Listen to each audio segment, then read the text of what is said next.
yarinya mai alkunya ba kya yi mini jayayya.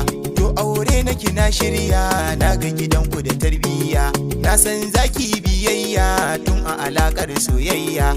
Da kike mini nagode, nagode, nagode yan mata.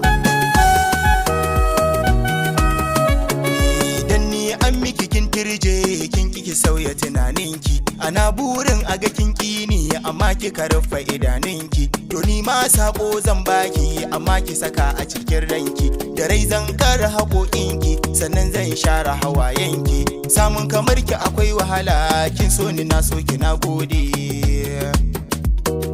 nagode yan mata.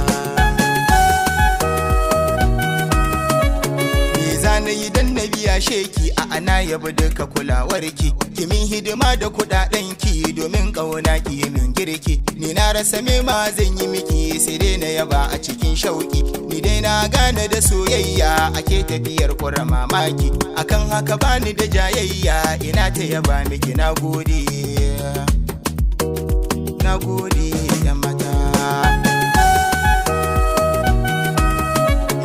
Kin ce ko a gidan buka kin yarje mi zama a haka, da rayuwa mai albarka. Kin ce dutsananin duka bai sanya ni na bar sanka, sai dai ma na jinaninka dan ni kin aje burka. Dole na yi miki san barka in kuma in ce nagode, nagode, nagode yan mata.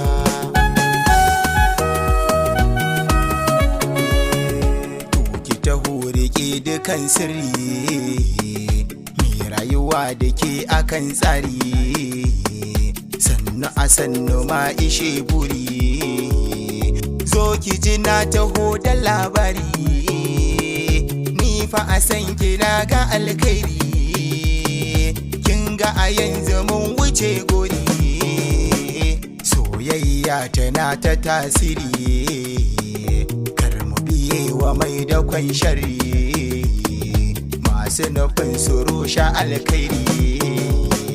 Kin ga da ni da ke da alkawari, sai murne mu zama abin fahari, domin so yana bidar uzuri, duk me yinsa ba batun garari.